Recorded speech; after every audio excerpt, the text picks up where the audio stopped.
राम कृष्ण हरी हरे राम कृष्ण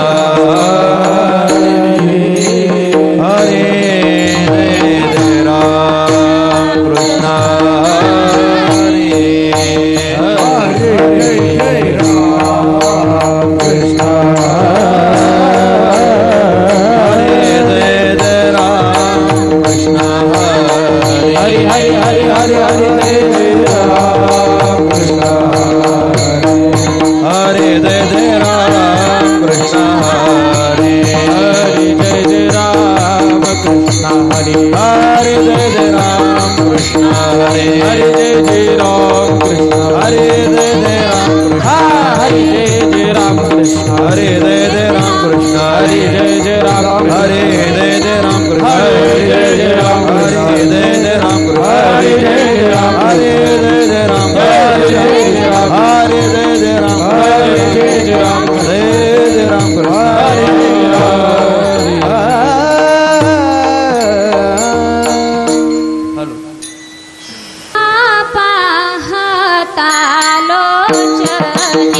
सुख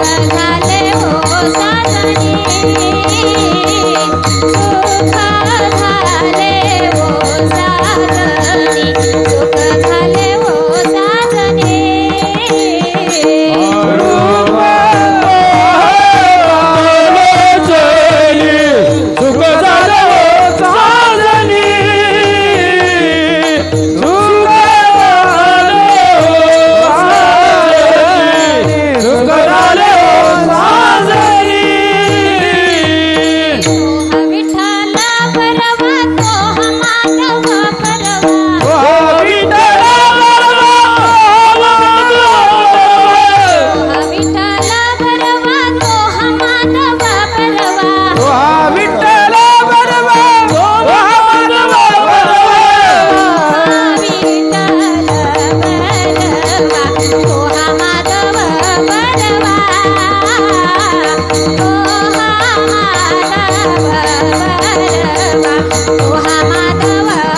माधव परम जय जय राम कृष्ण हरे जय राम कृष्ण हरे जय जय राम कृष्ण जय जय राम कृष्ण हरे जय जय राम कृष्ण हरे जय राम कृष्ण हरे जय जय राम कृष्ण हरे जय राम कृष्ण जय जय राम कृष्ण हरे जय जय राम कृष्ण जय जय राम कृष्ण हरे जय जय राम कृष्ण हरे जय जय राम कृष्ण हरे जय राम कृष्ण हरे जय जय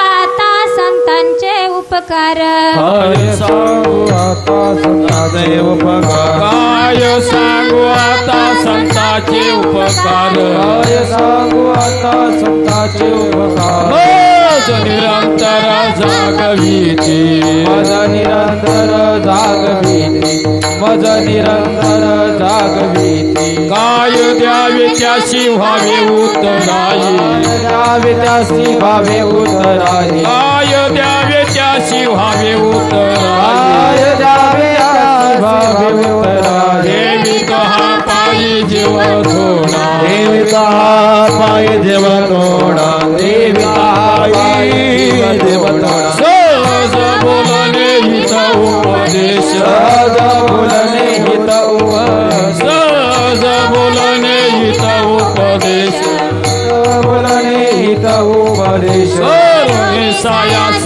शिकविती करुणी सायास शिकविते करुणी सायास शिकविते काय द्यावे त्याची व्हावे उत्तराई द्यावे त्याची भावे उतराई काय द्यावे त्याची व्हावे उत्तराई काय द्यावे त्याची भावे उतराई देवी तो हा पायी जीव थोडा देवी तो हा पायी जीव थोडा देवी तो हा पायी जीव थोडा ओ कामने धेनुचे चित्ते तुका म्हणे वत्स धेनुवेचे चित्ते तुका म्हणे वत्स धेनुचे तुका चित्ते म्हणे वत्स धेनुवेचे चित्ते तैसे माझ येती सांभाळीत तैसे मज येते सांभाळीत तैसे मज येते सांभाळीत काय द्यावे त्याची व्हावे उत्तराई काय द्यावे त्यासी भावे उतराई काय द्यावे त्याची व्हावे उत्तराई द्यावे त्यासी भावे उतराई देवी तो हा पायी जीव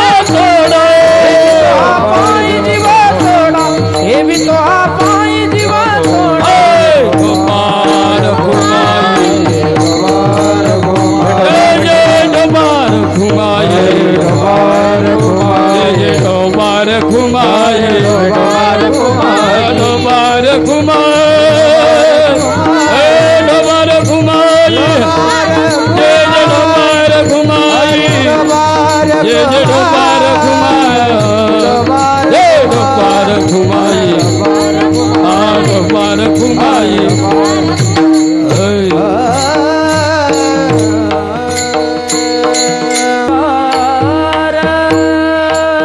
काय सांगू आता संतांचे उपकार काय सांगू आता संतांचे उपकार सांगू आता संतांचे उपकार काय सांगू आता संतांचे उपकार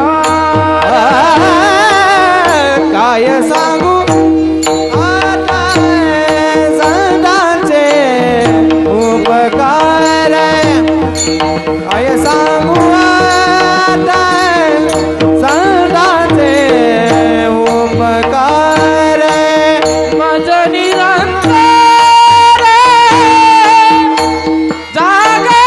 जागविती मज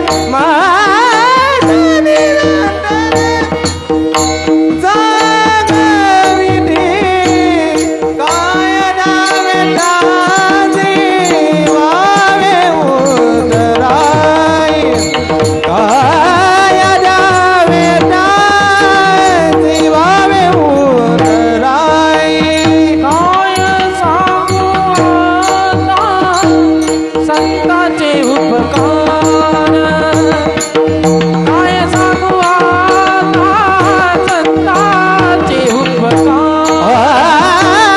काय सांगू आता संतांचे उपकार काय सांगू आता संतांचे उपकार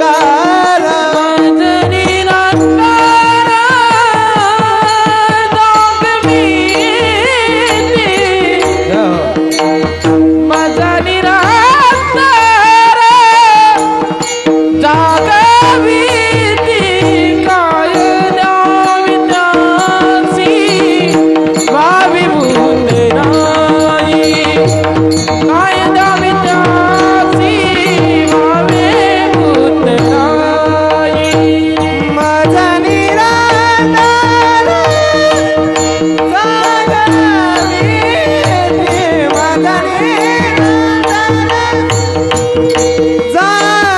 जागविती काय दावे दानी वावे उदराई काय दावे दानी वावे उदराई जीविता पायी जीव थोडा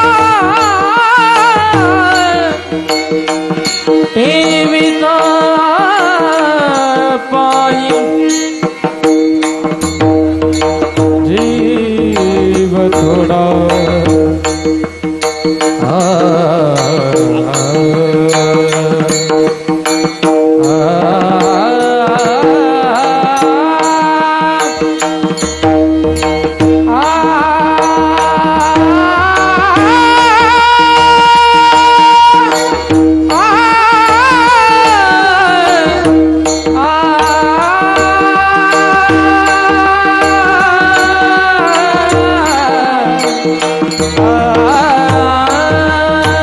जीविता पायी जीव थोडा जीविता पायी जीव थोडा काय द्यावी त्यासी भाविभूत नाही काय द्यावे त्यासी भाविभूत नाही तो पायी जीव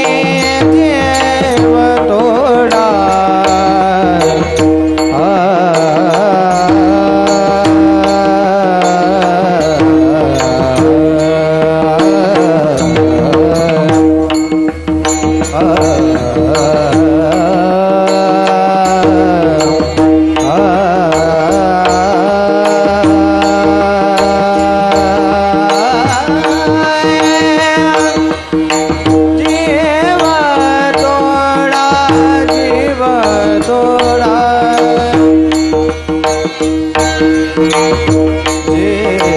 जीव थोडा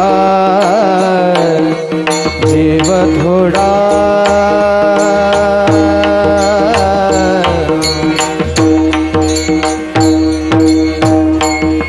देवी तो हा पायी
विठाला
समप्रभा कुर्मे देवो सर्व कार्याशु सर्वदा. या माईकचा आवाज मोकळा करा. गुरुवे नमः. जयांचे केली स्मरण होय सकळ विद्यांचे अधिकरण तेची वंदू श्री चरण श्री गुरूंचे ते नमस्कारोनी. आता काय सांगू आता संतांचे उपकार मज निरंतर जागविती. काय द्यावे त्यासी काय द्यावे त्यासी व्हावे उतराई ठेवितो हा पायी जीव थोडा. सहज बोलणे हित उपदेश करुणी सायास शिकविती. काय द्यावे त्यासी व्हावे उतराई ठेवितो हा पायी जीव थोडा. तुका म्हणे वत्सा धेनुवेची चित्ती तैसे मजा येती सांभाळीत विठ्ठल विठ्ठल.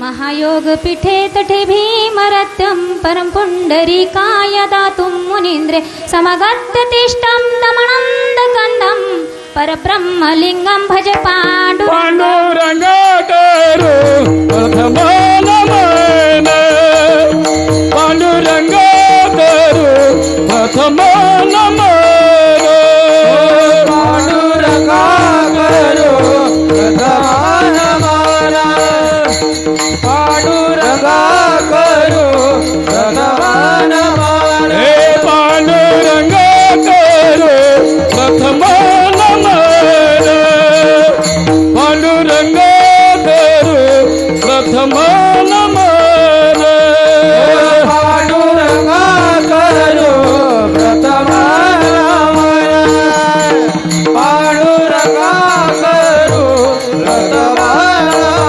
हे पांडुरंगाकरो प्रथम नमन पांडुरंगाकरो प्रथम नमन.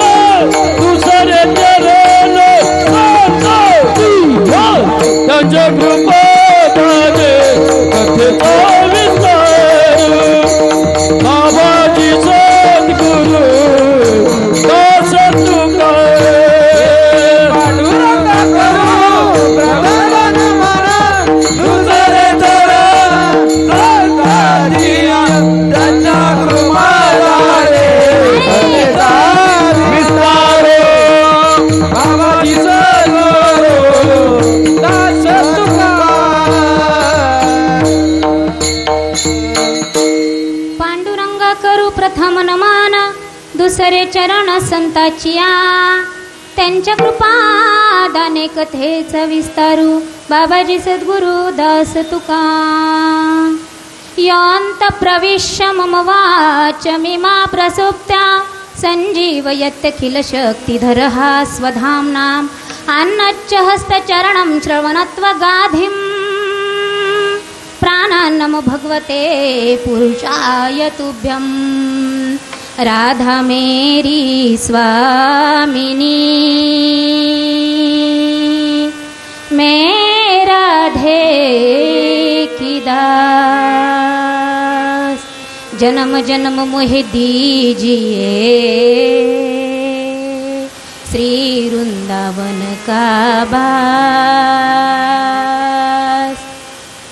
कथेची सामुग्री देहवसनावरी नको जाऊ देऊ भंगा गात्री माझी पांडुरंगा. जोडून या कर उभा राहील समोर हेची माझे भांडवल जाणे कारण विठाला विठाला. विठाला विठाला विठाला विठाला संतांचे उपकार मज निरंतर जागविती. काय द्यावे त्यासी भावे उतराई, ठेवितो हा पायी जीव थोडा. प्रस्तुत प्राप्त प्रसंगी कीर्तनरूपी सेवेकरता निवडलेला अभंग. आधी याचा आवाज क्लिअर करू. प्राप्त प्रसंगी कीर्तनरूपी सेवेकरता निवडलेला अभंग जगद्गुरु जगद्वंदनीय श्री संत श्रीमंत जगमान्य देवमान्य देहुनिवासी तुकोबाराय यांचा संतपर प्रकरणातील अभंग आजच्या सेवेकरता निवडलेला आहे. विठ्ठल सप्ताह बसून आज 4था दिवस आहे, बरोबर आहे दीदी? पण पाचवा दिवस आहे, पण कीर्तन उत्सव 5 दिवसाचा आहे. सप्ताहाचा कीर्तन 5 दिवसाचे आहे. काल पहिला दिवस झाला. काल दिदीने नामपर अभंगावरती कीर्तन केलं असेल. पहिला दिवस नामपर असतो, दुसरा दिवस संतपर असतो. पहिल्या दिवशी नामाने भगवंताकडे जायचं असतं, भगवंताचं नाम घेऊन आणि मग संतांकडे जायचं असतं. आधी जर देवाचं नाव घेतलं नाही, पहिली गोष्ट देवाचं नावच माहिती नाही, तर कसं आपण भक्तीमध्ये उतरणार? बरोबर आहे की नाही? भक्तीमध्ये उतरण्यासाठी काय करावं लागेल? आधी भगवंताच्या नामाची ओळख करून घ्यावी लागेल. म्हणजे पहिल्या दिवशी प्रभूच्या नावाची ओळख केल्या जाते आणि दुसरा दिवस हा असतो संतपर. आधी भगवंताचं नामाची ओळख करायची आणि मग संतांना शरण जायचं. जोपर्यंत आम्ही संतांना शरण जात नाही तोपर्यंत तुमच्या आमच्या जीवनामध्ये भक्तीला सुरुवात होत नाही. म्हणून आज दुसरा दिवस असल्या कारणाने आज या ठिकाणी संतपर प्रकरणातील अभंग या ठिकाणी निवडलेला आहे. खास करून संतपर प्रकरणातील काय सांगू आता संतांचे उपकार मजा निरंतर जागविती. काय द्यावे त्यासी व्हावे उतराई, ठेवितो हा पायी जीव थोडा. संतांच्या पायावरती जीव जरी ठेवला तुकोबराय सांगतात तरी थोडा आहे. तात्पर्य या ठिकाणी संतांची ह्या भूमीला संतांच्या चरणरज लागलेले आहे. परमपवित्र भूमी आहे. 1 वर्ष आपल्या इथे महारू बाबा राहत होते आणि बाबांचं काही दिवसापूर्वीच इहलोक सोडून बाबा गेले. पण काय सांगू आता संतांचे उपकार. 1 वर्षासाठी बाबा आले आणि आल्यानंतर बाबांनी ही एवढी मोठी निर्मिती करून गेले. संत थोड्या काळासाठी येतात, पण थोड्या काळासाठी येऊन सुद्धा आपला उद्धार करतात. म्हणून काय सांगू आता संतांचे उपकार मज निरंतर जागविती. कोण सांगताय? तुकोबराय सांगतात. मग संतांचे उपकार ह्या भूमीवरती आहे. संत थोड्या काळासाठी या भूमीमध्ये येऊन गेले, पण काय वैराग्य होतं. मागच्या वर्षी हनुमान जयंतीच्या वेळेस 1 दिवसाचं कार्यक्रम कीर्तन होतं आणि 7 दिवस पारायण होतं, बरोबर आहे की नाही महिला मंडळ? त्यावेळेस बाबा होते आणि बाबांचा कार्यक्रम झाला. ज्यावेळेस बाबांकडे बघितलं ना, एवढं लावण्य एवढं तेज बाबांच्या मुखावरती, आणि बाबांकडे बघितल्यानंतर असं वाटायला लागलं की खरे संत असेच असतात. आणि म्हणून तुमच्या या मंदिरामध्ये काही दिवसासाठी बाबांचं वास्तव्य झालं. बाबा आले आणि तुम्हाला भक्तीची या ठिकाणी भक्तीची ध्वजा तुमच्या हातामध्ये ठेवली आणि मग बाबा इहलोकाला गेले.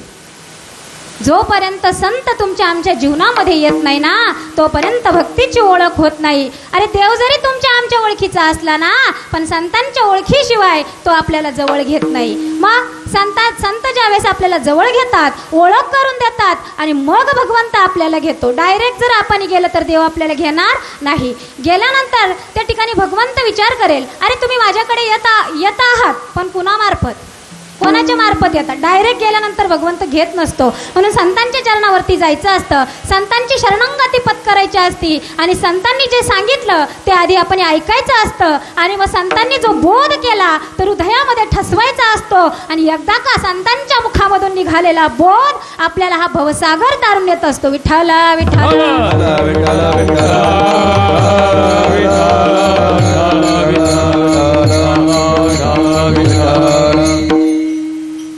म्हणून या ठिकाणी अभंग घेतलेला आहे. काय सांगू आता संतांचे उपकार. संत या भूमीमध्ये आले, त्यांचे उपकार या भूमीवरती झाले आणि या मारुतीरायावरती तुम्हा आम्हावरती उपकार झाले. संतांनी जोपर्यंत उपकार करत नाही तोपर्यंत आम्ही भक्तीची वाट चालत नाही. म्हणून या ठिकाणी आमच्या महारू बाबांनी मागच्या वर्षी माझ्या मते 2-3 दिवसाचा सप्ताह होता ना, मागच्या वर्षी त्यांनी सुरुवात करून दिली. परवा दुसरे, मागच्या वर्षी पहिलं आणि आता दुसरं. दुसऱ्या वर्षाची या ठिकाणी पहिल्या वर्षी बाबांनी त्यांच्या हाताने या ठिकाणी सुरुवात करून दिली. मागच्या वर्षी 3.5 दिवस होता ना, बरोबर ना? ह्या वर्षी 5 दिवस. पुढच्या वर्षी दिदीने सांगितलं, आमची वैष्णवी ताईने सांगितलं, ताई पुढच्या वर्षी आम्ही हे रोप लावलं त्याला हळूहळू हळूहळू पाणी घालत घालत घालत मोठं करणार आहोत. मग पहिल्या वर्षी 3.5 दिवसाचा, आता ह्या वर्षी 5 दिवसाचा. दिदी म्हणे ताई पुढच्या वर्षी आमचं झाड थोडं मोठं होणार आहे, आम्ही त्या झाडाला वाढवतो आहे, पाणी घालत आहे, त्या झाडाचं संगोपन करत आहे आणि पुढच्या वर्षी आमचा सप्ताह 7 दिवसाचा होणार आहे. पहिली गोष्ट तुमच्या मंदिराला पहिलं रत्न लाभलं महारू बाबा आणि दुसरं रत्न आमची वैष्णवी ताई. वय बघा ना किती छोटी आहे, पण एवढ्या छोट्या वयामध्ये एवढं मोठं कार्य करणं हे फक्त संतांच्या आशीर्वादाने होत असतं. आणि महारू बाबांनी जे तिच्यावरती संस्कार केले, ज्या गुरुरूपाने तिच्यावरती आशीर्वाद ठेवला, तो आशीर्वाद माझी दिदी वाढवते आहे, फुलवते आहे आणि त्या आशीर्वादाचा फुलोरा या ठिकाणी फुलताना दिसत आहे. दिदी आज एवढ्या कमी वयामध्ये एवढं मोठं कार्य करणं सोपं नाही, प्रत्येकाकडून होत नाही, पण याला सुद्धा संतांचे उपकार लागतात, संतांचे आशीर्वाद लागतात. म्हणून काय सांगू आता संतांचे उपकार, मज निरंतर जागविती, काय द्यावे त्यासी व्हावे उतराई, ठेवी तो हा पायी जीव थोडा. विठाला विठाला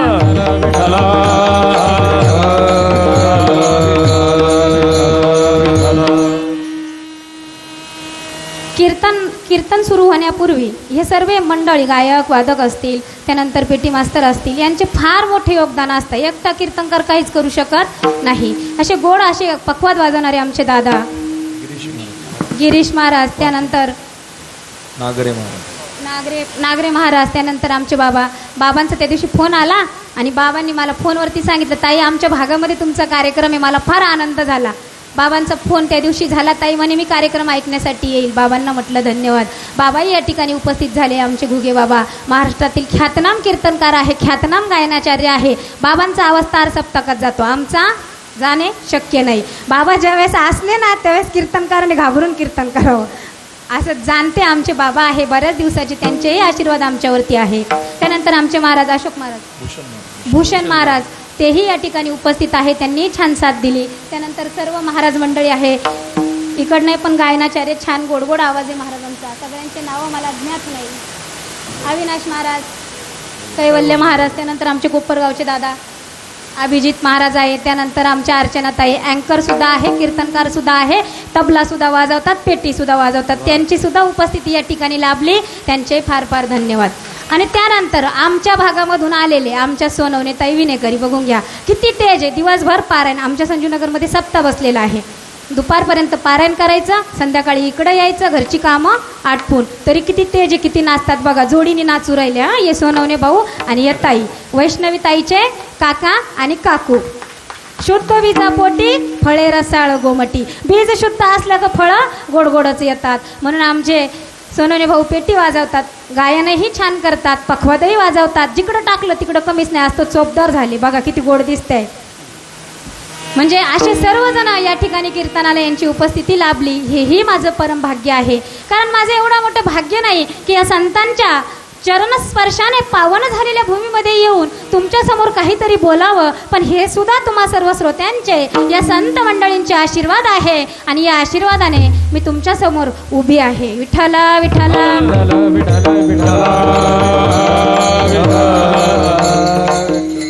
गोड पेटीची साथ आहे. महाराजांचं नाव विजू महाराज जगताप. छान पेटी वाजवतात बघा. पेटीची सुद्धा छान साथ आहे. या ठिकाणी इतकं गोड वातावरण केलं आमच्या दिदीनी.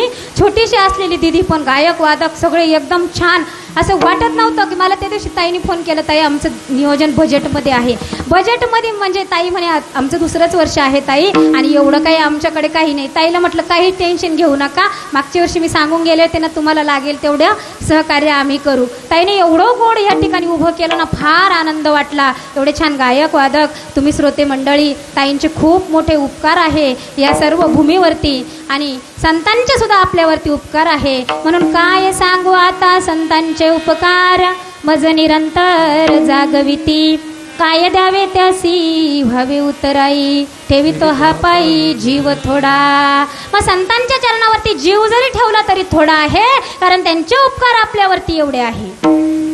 आता संतांचे उपकार, संतांचे उपकार, संतांचे उपकार, संतांची चरणरजाने चरणस्पर्शाने पावन झालेली ही भूमी बघूया आपण. संत संत संत संत संत कोणाला म्हणावं. ऐका, एकदा काय झालं, माझे ज्ञानोबा माऊली, माझे नामदेव राया, गोरोबा काका, निवृत्ती दादा, छोटीशी असलेली माझी मुक्ताबाई कुठे निघाले? वारीला निघाले. कोणत्या वारीला? विश्ववारीला. विश्ववारीला निघाले आणि माऊली पंढरपुरामध्ये आले. पंढरपुरामध्ये माऊली आल्यानंतर नामदेवरायांच्या घरी गेले, आवाज दिला. नामदेवराया, त्यावेळेस आतून आवाज आला, नामदेवराया घरात नाही. कुठे आहे? मग चंद्रभागेच्या वाळवंटी नामदेवरायांचं कीर्तन चालू आहे आणि नामदेवराया तिकडं आहे. माझ्या माऊलींनी निघाले आणि माऊली त्या ठिकाणी कीर्तनामध्ये जाऊन उभे राहिले. कीर्तन एवढं रंगात आलेलं होतं आणि छान असं त्या ठिकाणी रंग भरलेला होता सगळीकडे. आणि माझे माऊली गेले आणि माईकवरती उभे राहू लागले. कसे उभे राहून गायन करू लागले बाबा? नामदेव कीर्तन करी पुढे देवनाचे पांडुरंग, नामदेव कीर्तन करी पुढे देवनाचे पांडुरंग, नामदेव कीर्तन करी पुढे देवनाचे पांडुरंग. नाचत नाचत देवाचा गळा पितांबर, नाचत नाचत देवाचा गळा पितांबर.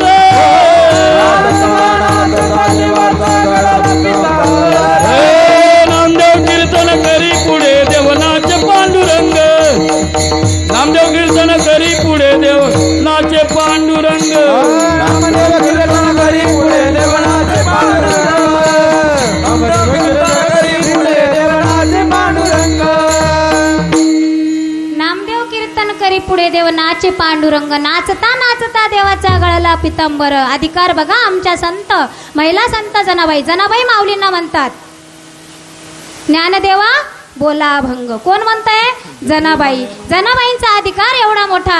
आज आमच्या संत जनाबाईंनी त्या ठिकाणी माऊलींनी गोड चाल म्हणावी, देवानी नाचावं आणि सर्व संत मंडळींनी त्या ठिकाणी नामदेवरायांना त्या ठिकाणी साथ द्यावी, असं गोड कीर्तन चालू होतं. कीर्तन संपलं आणि आता माऊलींनी नामदेवरायांना सांगितलं आपल्याला वारीला जायचं आहे. पण त्यावेळेस नामदेवराय सांगतात, देवा किंवा माऊली, मी तुमच्यासोबत येऊ शकत नाही, कारण देव आणि मी अलग राहू शकत नाही. एकही दिवस मी देवाशिवाय राहू शकत नाही. पण ऐका ना, माझ्या माऊली सांगताय, नामदेवराया अहो चला ना, वारीला जायचं आहे. त्यावेळेस भगवंत त्या ठिकाणी नामदेवरायांना समजून सांगतात, नामदेवा अरे माऊली तुला घेण्यासाठी आलेले आहे रे.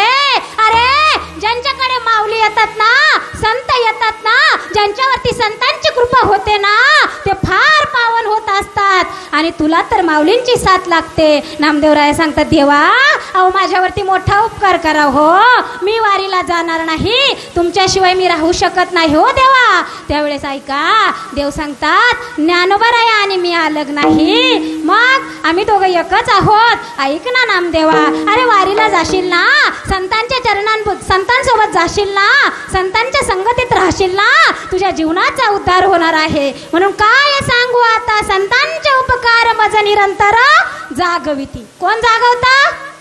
संत जागवतात. आणि निघाले विश्ववारीला. विश्ववारीला निघाले आणि जात असताना वारी जवळ प्रत्येक तीर्थ घेत घेत घेत घेत घेत घेत उत्तर प्रदेशामध्ये गेले. उत्तर प्रदेशामध्ये गेल्यानंतर ऐका, त्या ठिकाणी आपले संत चालले का कोणतं भजन करतात बाबा वारीला चालल्यानंतर? ज्ञानोबा माऊली तुकाराम, ज्ञानोबा माऊली तुकाराम, ज्ञानोबा माऊली तुकाराम, ज्ञानोबा माऊली तुकाराम. निवृत्ती ज्ञानदेव सोपान मुक्ताबाई, एकनाथ नामदेव तुकाराम, निवृत्ती ज्ञानदेव सोपान मुक्ताबाई, एकनाथ नामदेव तुकाराम, निवृत्ती ज्ञानदेव सोपान मुक्ताबाई, एकनाथ नामदेव तुकाराम, ज्ञानदेव सोपान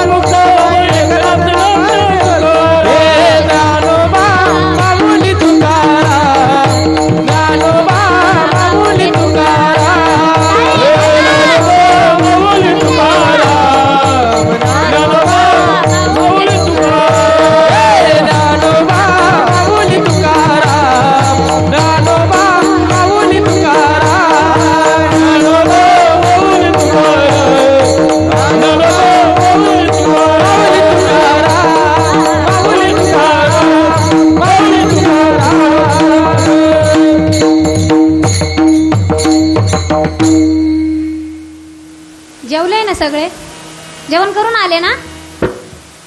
आले की नाही? महिला मंडळ आपली उपस्थिती जास्त आहे आज, आपली साईट आहे. मग कसं भजन म्हटलं पाहिजे? जोरात भजन म्हटलं पाहिजे, टाळी वाजवली पाहिजे. ह्या ठिकाणी टाळी वाजवली का तिथं टाळी वाजवण्याची गरज नाही. म्हणून इथं टाळी वाजवायची, इथं आनंद घ्यायचा. इथं आनंद घेतला का हा आनंद विश्वात कुठेही मिळत नाही. हा फक्त वारकरी संप्रदायामध्ये मिळतो, हा फक्त सप्ताहामध्ये मिळतो. आणि तुमच्याकडे 7 दिवस 5 दिवस आहे, पारायण धरून तुमचे 7 दिवस असतील. तुमच्याकडे 5 दिवस आहे, 5 दिवसामध्ये जेवढा आनंद लुटायचा तेवढा लुटून घ्यायचा. हा आनंद आपल्यासोबत येणार आहे. घरी आम्ही भाकरी केल्या, कपडे धुतले, सगळी कामं केली तरी आम्हाला कोणी क्रेडिट देणार नाही. पण ऐका, या ठिकाणी माझा विश्वाचा मालक पंढरीश पांडुरंग परमात्मा बसलेला आहे. माझा भगवान गोपाल कृष्ण या ठिकाणी आलेले आहे आणि या ठिकाणी देव आला आहे. एवढेच नाही, माझी वृंदावनची राधाराणी सुद्धा या ठिकाणी आलेली आहे. आणि मग ते सर्वजण या ठिकाणी जमलेले आहे. मग आम्ही त्यांचं भजन करायला नको?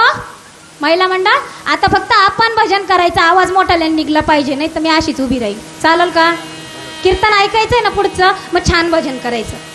माझ्या मागे म्हणायचं, हरी राधा राधा राधा राधा राधा राधा राधा राधा राधा राधा.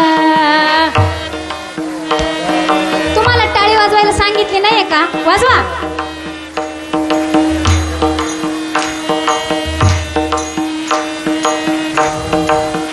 हा राधा राधा राधा राधा राधा राधा राधा राधा राधा राधा.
यांनी छान गायन केलं का यांच्यासाठी टाळ्या वाजवायच्या, पखवाद वाजला का यांच्यासाठी टाळ्या वाजवायच्या, यांची पेटी गोड वाजली का सगळ्यांसाठी टाळ्या वाजवायच्या. झाले की नाही गुलाबाच्या फुलासारखे टवटवीत? लावला का कॉमेडी शो? एखादा कॉमेडी शो टीव्हीवरती लावल्यावर एवढं प्रसन्न होतं का माणूस? नाही होत. हे फक्त प्रभूच्या नामाने माणूस प्रसन्न होतं, प्रफुल्लित होतं आणि सगळे टवटवीत झाले, सगळ्यांची झोप उडाली. आता भगवंताचं चरित्र ऐकायचंय ना, या ठिकाणी प्रभूचं चरित्र ऐकण्यासाठी आलेलो आहोत ना, या ठिकाणी माझा पांडुरंग परमात्मा आलेला आहे ना. मग जर भगवंत या ठिकाणी आहे, या ठिकाणी माझी राधाराणी आहे आणि सर्व साधू संत या ठिकाणी आलेले आहे, तर आम्ही कसं बसलं पाहिजे? गुलाबाच्या फुलासारखं. बरोबर की नाही? चला कुठपर्यंत आलो तर आपण? वा वा वा, यांच्यासाठी टाळ्या वाजवा. याला म्हणते लक्ष कीर्तनावरती. उत्तर प्रदेशामध्ये वारकरी आपले सर्व आले आणि आल्यानंतर त्या ठिकाणी एक संत नाही म्हणायचं, त्यांना योगी म्हणूया आपण. संत कसे असतात? संतांच्या हृदयामध्ये करुण भाव असतो, दया असते आणि संत कोणावरती कोपत नसतात, पण त्यांना आपण योगी म्हणू.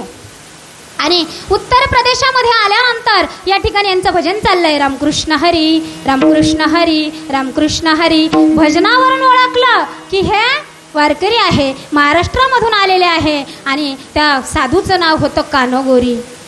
साधूचं नाव कानोगोरी होतं आणि त्या ठिकाणी माऊलींना प्रश्न विचारला, आप कहा के हो? माऊलींनी सांगितलं, आम्ही महाराष्ट्रातून आलो आणि आम्ही 4 धाम यात्रा असेल, आम्ही हे विश्ववारीला आलेलो आहोत आणि चाललो आहे, भगवंताचं दर्शन घेत घेत निघालेलो आहे.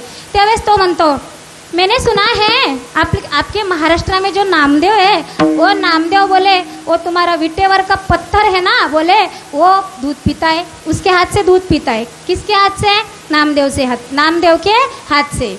माऊली म्हणे, हो पितो म्हणे आमचा पांडुरंग.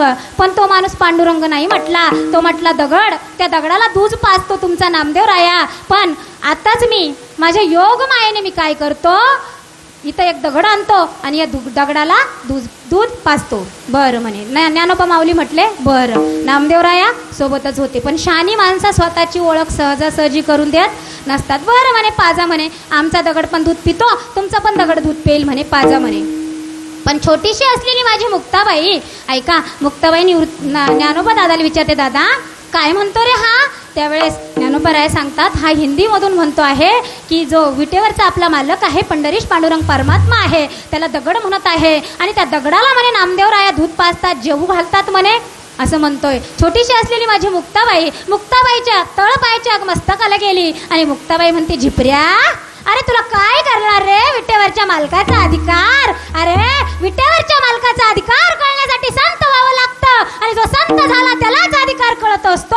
तुला काय कळणार माझ्या मालकाचा अधिकार? ऐका, माझी मुक्ताबाई म्हणते, चल महाराष्ट्रामध्ये पंढरपुरामध्ये पांडुरंगाला दूध पाजून दाखव. त्याने दगड आणला, दगडाला दूध पाजलं. पण माझ्या मुक्ताबाईचं समाधान झालं नाही. मुक्ताबाई म्हणते, माझ्या पांडुरंगाला दगड म्हणाला, अरे दगडाला दूध पाजण्याची क्षमता तुझ्यामध्ये असेल, पण पांडुरंगाला दूध पाजण्याची क्षमता तुझ्यामध्ये नाही. चल म्हणे पंढरपुराला. आले पंढरपुरामध्ये आले आणि आल्यानंतर हा जो कानोगोरी आहे ना, हा आता श्रीमंत होता, गडगंज संपत्ती होती, योगी होता, योगबळाने सगळ्या गोष्टी साध्य होत्या, सेवक होत्या, जटा वाढलेल्या होत्या, मिशा पकडण्यासाठी 2-2, 4-4 माणसं होते, जटा पकडण्यासाठी माणसं होते. आले महाराष्ट्रामध्ये. आल्यानंतर आपल्याकडे जे खरं असतं त्याला किंमत नसते आणि जे खरं नसतं त्याला फार मोठी किंमत असते. आता माऊली गेल्यानंतर आम्हाला माऊलींचा अधिकार कळाला. माझे तुकोबराय गेल्यानंतर तुकोबरायांचा अधिकार कळाला. जोपर्यंत होते तोपर्यंत आम्हाला अधिकार कळाला नाही. ऐका, आले महाराष्ट्रामध्ये. आल्यानंतर इथले आपल्या लोकांनी काय केलं, मोठा तंबू उभारला, छान त्याचं स्वागत केलं. राहण्यासाठी तंबूमध्ये त्याला जागा दिली आणि त्या ठिकाणी आल्यानंतर आता पांडुरंगाला दूध पाजण्यासाठी जायचं आहे. घेतली घागर, 1 नाही, 2 नाही, 3 नाही, 4 नाही, 5-5 घागरी भरल्या. सेवकांकडे घागर दिली, एक स्वतः जवळ घेतली. ऐका, घागरी घेतल्या आणि निघाला, मोठ्या गर्वाने निघाला. मी दगडाला दूध पाजू शकतो. हा तर विटेवर उभा असणारा हाही काळा कुट्ट दगडच आहे, याला सुद्धा मी दूध पाजणार आहे. बर, आला. कुठपर्यंत आला? महाद्वारापर्यंत आला. आल्यानंतर माझी मुक्ताबाई, माझे माऊली, माझे नामदेव राया गरुड खांबाला मिठी मारून त्या ठिकाणी उभे होते. सगळी गंमत बघत होते. छोटीशी असलेली माझी मुक्ताबाई पांडुरंगाकडे तिरप्या नजरेने बघत आहे. अरे रात्रंदिवस तुझं भजन करतो ना, रात्रंदिवस तुला आळवतो ना, तुझ्याशिवाय एक क्षणही जगत नाही ना, मग याच्या हातून तू दूध पिणार? फक्त अशी नजर देवाकडे टाकली. देव म्हणे, मुक्ते शांत बैस. तेवढ्यामध्ये आला महाद्वारामध्ये आल्यानंतर याच्या जटा मोठ्या होत्या. आतमध्ये घुसता येईना. मग ते सेवक होते, ते बाजूला केले, कसा बसा आतमध्ये घुसला. महाद्वारामध्ये घुसला आणि घुसल्यानंतर थोडं पुढे गरुड खांब जवळ येऊ लागला आणि त्या दुधामधून उकळ्या फुटू लागल्या. उकळ्या फुटता एवढ्या उकळ्या फुटल्या की त्याची जी ढेरी होती ना, ती घागर त्या ढेरीला लटकली आणि ढेरीची कातडी बाहेर पडली. तशीच घागर सोडून दिली. पुन्हा पाठीमागे गेला. पुन्हा आमच्या महाराष्ट्रातल्या लोकांनी त्याच्यावरती उपचार केले. पुन्हा आला. असे 125 घागरी दूध आणल्या. आता वेळ होती शेवटची. पुन्हा जायचा, पुन्हा बरा व्हायचा, पुन्हा दूध पाजायला यायचं. ऐका, दूध पाजायला यायचं. आता शेवटची वेळ आहे आणि माझी मुक्ताबाई म्हणते, देवा आता बस झाल्या. 125 घागरी दूध आणल्या, आता बस झालं. आणि आला महाद्वारामध्ये. इतके दिवस दूध फक्त उकळत होतं. आज जसा महाद्वारामध्ये घुसला तसे आगीचे बंबळ निघू लागले आणि पुन्हा घागरी त्या ठिकाणी पडल्या. पूर्ण कातडी निघाली आणि आता याला कळालं की मी दगडाला दूध पाजू शकतो. मी या ठिकाणी योग मायाने काहीही साध्य करू शकतो, पण या ठिकाणी योग माया चालत नाही. काय सांगू आता संतांचे उपकार मज निरंतर जागविती. या ठिकाणी संतांचेच उपकार व्हायला लागतात. घागर खाली पडली आणि छोटीशी असलेली माझी मुक्ताबाई नामदेवरायांना म्हणते, नामदेवा पाजा आता विटेवरच्या मालकाला दूध. हा सामान्य महिमा संताचा, नोहे हा सामान्य महिमा संताचा, नोहे हा सामान्य महिमा संताचा, महिमा संताचा, नोहे हा सामान्य महिमा संताचा, नोहे हा सामान्य महिमा संताचा. नैवेद्य हातीचा मूर्ती देवी, नैवेद्य हातीचा मूर्ती देवी, नोहे हा सामान्य महिमा संताचा, नोहे हा सामान्य महिमा संताचा, नोहे हा सामान्य महिमा संताचा. नोहे हा सामान्य महिमा संतांचा. टाळ्या वाजवा. ऐकायला गोड वाटलं ना लगेच टाळी वाजवायची, सांगायची गरज नाही. आता उद्यापासून सांगायला कोणी येणार नाही, तुम्ही पटपट टाळ्या वाजवायचे. यांचा आवाज गोड कानावरती आला की टाळ्या वाजवायच्या. नोहे हा सामान्य महिमा संतांचा. ऐका मुक्ताबाई म्हणते, नामदेवा पाजा देवाला दूध. नामदेवराय म्हणता, मुक्ते अगं हा योगी आहे, त्याच्याकडे फार संपत्ती आहे. ऐक ना मुक्ते, माझ्याकडे देवाला दूध पाजण्यासाठी ग्लासभर दूध सुद्धा नाही ग, मी देवाला कसं दूध पाजणार. मुक्ताबाई म्हणते, का बरं नामदेवराया? वृंदावनामध्ये जी राधा आहे त्या राधेचे चरण धूळ पाजल्यानंतर भगवंताचं डोकं दुखणं राहतं. तिच्या चरणाची धूळ देवाला चालते. ती सुद्धा संत आहे आणि आपण सुद्धा संत आहोत. ती सुद्धा त्याचं नाव घेते आणि आपण सुद्धा त्याचं नाव घेतो. मग भरा या रावळामधला दूध. नामदेवराय म्हणता, मुक्ते अगं या रावळामध्ये आपण सर्व उभे आहे ग, हे दूध तुडवलं गेलं ग, हे दूध देवाला नको पाजायला. त्यावेळेस मुक्ताबाई सांगते, नामदेवराया भरा हे दूध. ऐका माझ्या नामदेवरायांनी त्या रावळामधलं ग्लास भरून दूध उचललं आणि पांडुरंगाच्या तोंडाला जसं का दूध लावलं तसं माझा विटेवरचा मालक मुठू मुठू मुठू मुठू मुठू मुठू दूध पिऊ लागला. आणि मग हा कानोगोरी म्हणतो, अरे नोहे हा सामान्य महिमा संतांचा, किंवा दूध पिऊ मोरे गोविंद लाला. हा महिमा संतांचा आहे. म्हणून हे संतांचे उपकार आहे. या संतांच्या भूमीमध्ये तुम्ही आम्ही जन्माला आलो. बहु दुर्गम संतांचा महिमा तो बहु दुर्गम, संतांचा महिमा तो बहु दुर्गम, संतांचा महिमा तो बहु दुर्गम. शाब्दिकाचे काम नाही, शाब्दिकाचे काम नाही, शाब्दिकाचे काम नाही. बहु दुतड तरे झाली मैस गाय, घरी झाली म्हैस गाय, घरी काय होय काम दे, घरी काय होय काम धेनो, घरी काय होय काम धेनो. असं कीर्तनावरती छान लक्ष आहे काकांचं. लगेच मागून प्रमाण, माईक नसताना प्रमाण दिलं, याला म्हणायचं लक्ष. मग या ठिकाणी नामदेवरायाच्या हातून देव दूध पिऊ लागले आणि देव दूध पित आहे हे कान्होगोरीने बघितलं आणि साष्टांग दंडवत घातलं आणि सांगितलं, मी योग बळाने सर्व गोष्टी सिद्ध करू शकतो, पण तुमच्या विटेवरच्याला अडवू शकत नाही. या विटेवरच्याला अडवण्यासाठी संत व्हावं लागेल, भक्त व्हावं लागेल, संतांची शरणागती प्राप्त करावी लागेल. अभंगाचं पहिलं चरण. काय सांगू आता संतांचे उपकार, काय सांगू आता संतांचे उपकार, काय सांगू आता संतांचे उपकार, काय सांगू आता संतांचे उपकार, काय सांगू आता संतांचे उपकार, काय सांगू आता संतांचे उपकार, सांगू आता संतांचे उपकार, सांगू आता संतांचे उपकार. माझा निरंतर जागवी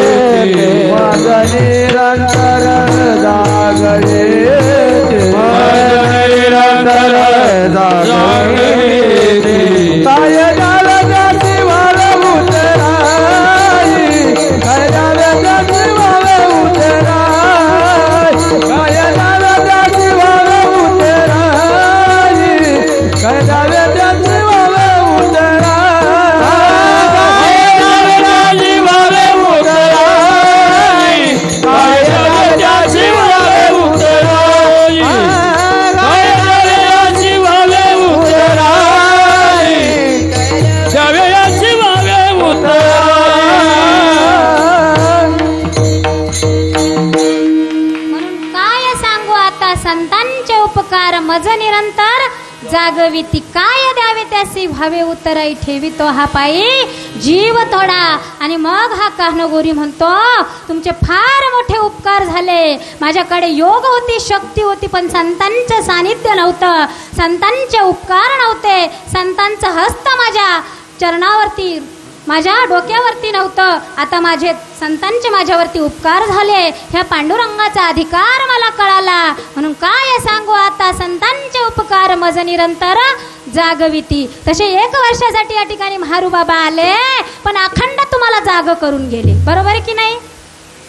1 वर्षासाठी आले, अखंड जाग करून गेले, म्हणून काय सांगू आता संतांचे उपकार मज निरंतर जागविती. मग या संतांच्या पायावरती जीव जरी ठेवला तरी थोडा ऐका. पांडुरंग परमात्मा हा विटेवरचा मालक नाथ बाबांच्या घरी किती वर्ष राहिला?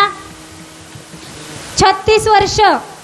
पांडुरंग परमात्मा 36 वर्ष माझ्या नाथ बाबांच्या घरी त्या ठिकाणी चाकरी केली, 36 वर्ष चाकरी केली. आणि ऐका, ज्या वेळेस हा विटेवरचा मालक नाथबाबांकडे आला ना, त्यावेळेस नाथबाबांनी नाव विचारलं, त्यावेळेस नाव सांगितलं श्रीखंड्या. का रे बाबा कुठून आलास? त्यावेळेस सांगितलं नाही. कुठून आलात? का रे तुझे आई वडील कोण? काहीच सांगितलं नाही. सांगितलं बाबा मी तुमच्या चरणांची सेवा करण्यासाठी या ठिकाणी आलेला आहोत आणि मला तुमच्या चरणाची सेवा द्या, दास्यत्व द्या, पडेल ती कामे मी करीन, पण मला तुमच्या चरणाची सेवा द्या. आणि ऐका, त्या ठिकाणी माझा विटेवरचा मालक त्या ठिकाणी काम करू लागला. कोणाच्या घरी? नाथबाबांच्या घरी. नुसता विटेवरचा मालकच नाही, जिच्या मागे आम्ही सर्व धावत आहो रात्रंदिवस, ती लक्ष्मी सुद्धा त्यांच्या घरची भांडे घासू लागले आणि त्या ठिकाणी माझा विटेवरचा मालक नांदू लागला. असं करत करत करत करत नाथबाबांनी देवपूजा करावी आणि माझ्या श्रीखंड्याने चंदन उघडून द्यावं. नाथबाबांनी पूजा करावी, माझ्या श्रीखंड्याने फुलं आणून द्यावी. नाथबाबांनी त्या ठिकाणी पूजा करावी, ज्याच्यासाठी प्रसाद ठेवायचा आहे तो प्रसाद माझ्या देवाने आणून द्यावा. ही सगळी पडलेली कामं माझ्या पांडुरंगाने करावी. एवढंच नाही, ऐका, माझ्या पांडुरंगाने काय करावं? कावडी घ्यायची आणि ती कावडी घेऊन कुठे जायचं? कावडीने पाणी जागरी चक्र पाणी वाये, कावडीने पाणी जागरी चक्र पाणी वाहे. निळामाने आम्ही अनन्य भक्ती भावे निळवंदित तसे पाया, अनन्य भक्ती भाव निरवंदित पाया. वाळू आरती स्वामी एकनाथ, ओ वाळू आरती स्वामी एकनाथ, वाळू आरती स्वामी एकनाथ, वाळू आरती स्वामी एकनाथ. कावडीने पाणी ज्या घरी चक्र पाणी वाहे. चक्र पाणी काय करायचा? त्यांच्या घरची कावड घ्यायचा आणि पाणी आणण्यासाठी गोदावरीवरती जायचं. आहे का? पाणी आणण्यासाठी जात असताना देवाने चप्पल घालावी का? अजिबात नाही. माझ्या पांडुरंगाने बिना चपलीने पाणी आणावं, बिना चपलीने त्यांच्या घरचं पाणी भरावं. एवढंच नाही हो, माझ्या नाथबाबांनी टाकून दिलेली धोत्र माझ्या पांडुरंगाने घालावी. एवढंच नाही हो, नाथबाबांच्या पत्नीचे कपडे माझ्या विटेवरच्या मालकाने धुवावे. काय सांगू आता संतांचे उपकार, देवाला सुद्धा उपकार फेडण्यासाठी यावं लागतं. ऐका, त्या ठिकाणी नाथबाबांच्या पत्नीचे सुद्धा लुगडी माझ्या विटेवरच्या मालकाने धुवावं. एकदा काय झालं, उन्हाळ्याचे दिवस आहे, मेचा महिना आहे आणि मेच्या महिन्यामध्ये आता पाणी आणायचं आहे, दुपारी 12ची वेळ आहे. नाथबाबांच्या घरी एक संत आले, फार महान संत होते. ऐका, ज्या वेळेस त्या संतांना माझ्या विटेवरच्या मालकाने म्हणजे श्रीखंड्याने बघितलं ना, त्यावेळेस हा विटेवरचा मालक म्हणतो, माझं कोण्या जन्माचं पाप उदयाला आलं आणि हा बाबा माझ्या नाथबाबांच्या घरी आला. आता हा बाबा नाथबाबांच्या घरी आला ना, हा माझं पितळ उघडं करणार. अरे माझ्या पांडुरंगाला फार वाईट वाटलं, पण घरामध्ये 2च लोटे पाणी होतं, दोघांना पाणी देऊन झालं आणि माझी नाथबाबांची पत्नी म्हणते, श्रीखंड्या अरे आपल्या माठामधलं पाणी संपलं. पण माझ्या श्रीखंडाने तोंड लपवत कावड घेतली आणि गोदावरीच्या तटी गेला. अरे नुसता गोदावरीच्या तटी गेला नाही, दुपारी 12ची वेळ आहे, वाळू तापलेली आहे आणि माझ्या पांडुरंगाचे पाय किती कोमल आहे हो. एवढे कोमल कोमल पाय घेऊन माझा विटेवरचा मालक कावडीने पाणी भरण्यासाठी जातो. अरे मेच्या महिन्यामध्ये जर आम्ही 2 मिनिटं ओट्यावरती उभं राहिलं ना, आमच्या पायाला फोड येतात हो. पण माझा विटेवरचा मालक संतांच्या घरी 12 वाजता दुपारी कावड घेतो. गोदावरीचं तट तापलेलं आहे आणि त्या गोदावरीच्या तटावरती ऐका पाणी आणण्यासाठी बिना चप्पलने जातो माझा विटेवरचा मालक. पाणी घेऊन परत येतो आणि पाणी सर्व भरून झालं की माझ्या विटेवरच्या मालकाला पायाला मोठे मोठे फोड येतात. हो, एका कोपऱ्यामध्ये माझा विटेवरचा मालक जाऊन बसतो आणि पाण्याने ते फोड असे पुसू लागतो. तेवढ्यामध्ये काय होतं, माझ्या नाथबाबांची पत्नी त्या ठिकाणी येते आणि म्हणते, श्रीखंड्या, अरे काय झालं रे तुझ्या पायाला? त्यावेळेस श्रीखंड्या सांगतो, काही नाही ग आई, पाणी भरण्यासाठी गेलो होतो ना, थोडे पायाला फोड आले. आई म्हणते, अरे बाळा, अरे एवढे फोड आले तू थोडं म्हणतो? ऐका, नाथबाबा एवढे श्रीमंत होते, एवढे श्रीमंत होते की त्या काळामध्ये नाथबाबांच्या बायकोला घालण्यासाठी 55,000चा शालू होता.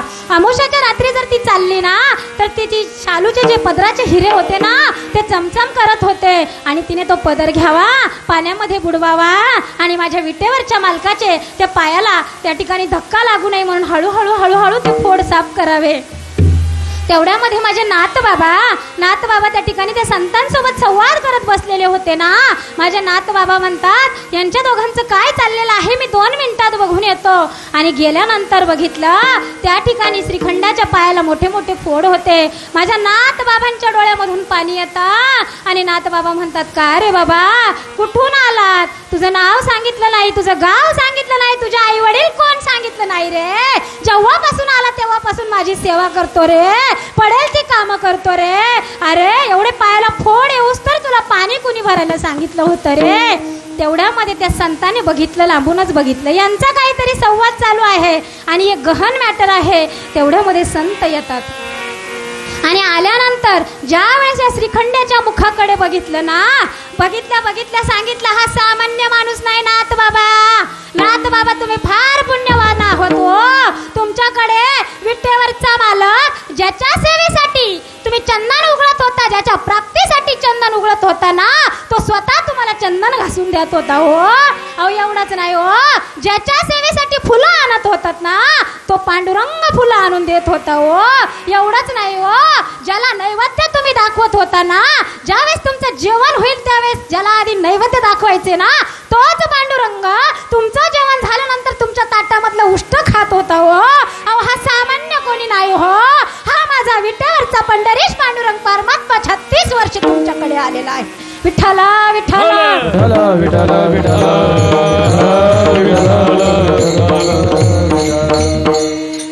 नुसता विटेवरचा मालक हा शब्द माझ्या नाथांनी ऐकला, माझ्या पांडुरंगाच्या कानावरती शब्द जाऊन धडकला आणि पांडुरंगाने पळ काढली आणि नाथबाबांच्या वाड्यामध्ये जो खांब आहे खांबामध्ये विलिप्त झाला माझा देव. आणि मग माझ्या नाथांना कळालं, अरे 36 वर्ष माझा देव मी ज्याची प्राप्तीसाठी पूजा करत होता तो देव माझ्याकडे 36 वर्ष राबला.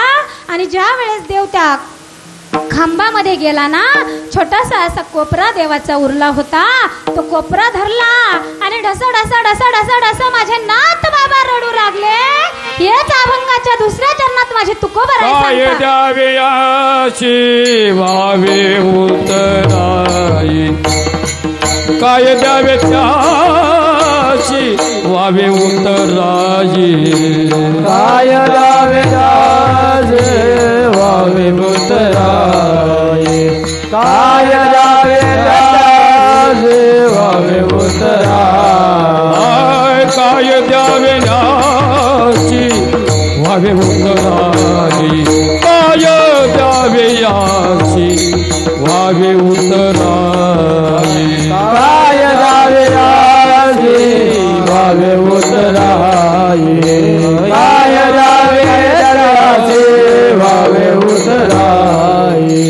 ठेवितो हा पायी, ठेवितो हा पायी, ठेवितो हा पायी, ठेवितो हा पायी, जीव थोडा, जीव थोडा, जीव थोडा, काय द्यावे याची व्हावे उतराई, काय द्यावे याची व्हावे उतराई. ठेवितो हा पायी, ठेवितो हा पायी, ठेवितो हा पायी, ठेवितो हा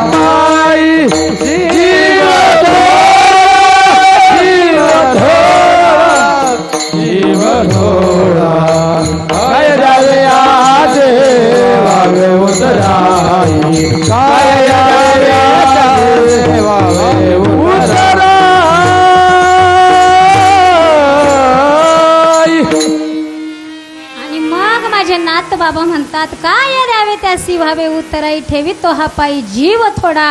या विटेवरच्या मालकाने संतांच्या चरणावरती स्वतःचा जीव अर्पण केला. 36 वर्ष संतांची सेवा केली. म्हणून नोहे हा सामान्य महिमा संतांचा.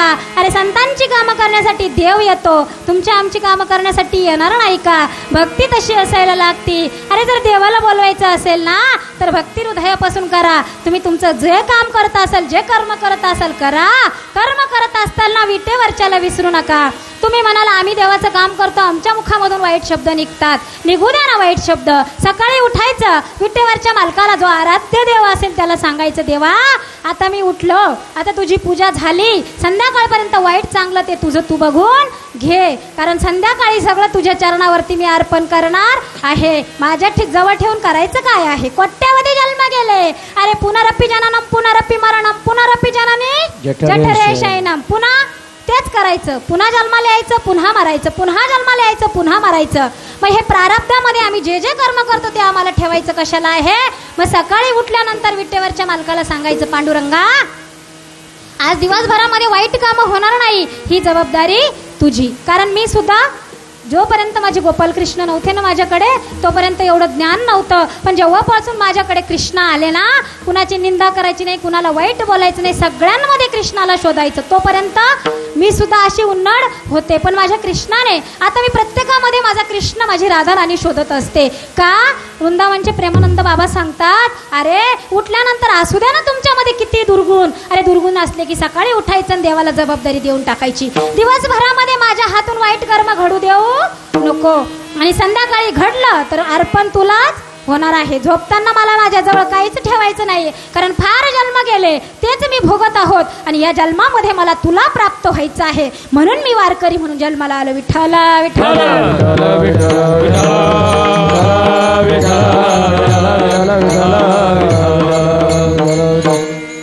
म्हणून हा अनुभव स्वतः आधी अनुभव घ्यायचा आणि मग जगाला सांगायचा. म्हणून सकाळी उठलं की भगवंताला जे आराध्य दैवत असेल त्याला जबाबदारी देऊन टाकायची. संध्याकाळपर्यंत माझ्या हातून वाईट काम घडू देऊ नको देवा, जसं आहे ना तुझा आहे. आम्ही स्वतः आलो का या भूलोकामध्ये, मृत्यूलोकामध्ये?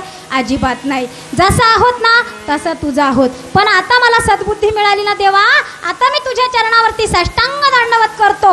आता मी स्वतःला समर्पित करतो आणि इथून पुढे चांगले कर्म करून घेण्याची जबाबदारी देवा तुझ्याकडे देत आहे. निश्चयाचे बळ, निश्चयाचे बळ, निश्चयाचे बळ, निश्चयाचे बळ,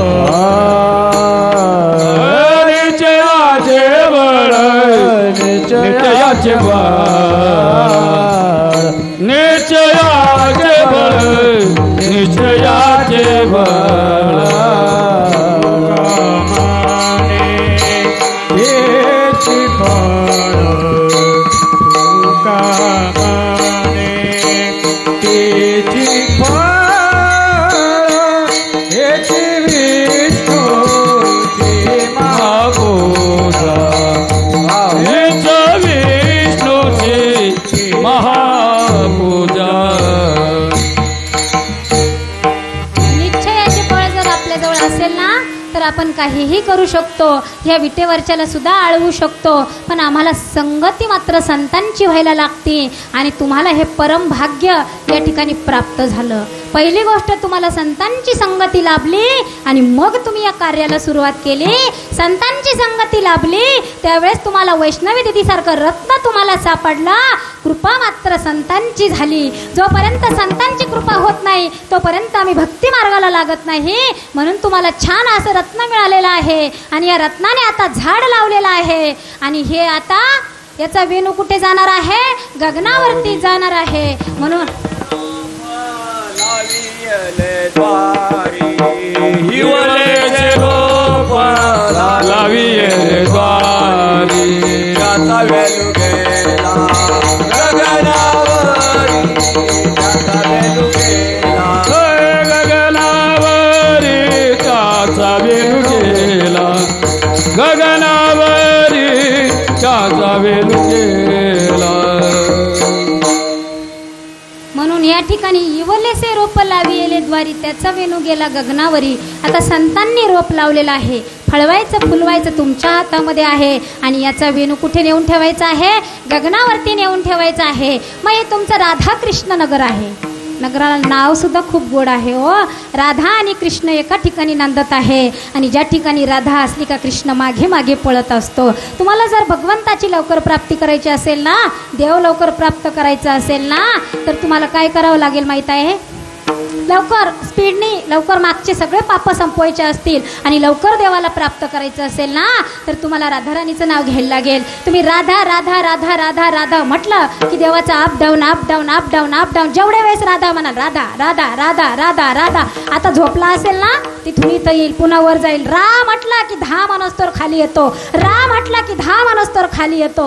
म्हणजे ही कृपा माझ्या राधेची आहे. कृष्णाला राधा नाव एवढं आवडतं एवढं आवडतं की रा शब्द उच्चारला का त्याला असं काटा फुटतो की पुढे 10 म्हणतो की काय. म्हणून तो झोपला जरी असेल ना, राधा म्हटलं की कैलास वैकुंठातून खाली. भगवान विष्णू राधा म्हटलं की खाली. तुम्ही जेवढे वेळेस राधा म्हणाल ना, तेवढे वेळेस देव तुमच्या पुढे वेणू वाजवत नाचेल.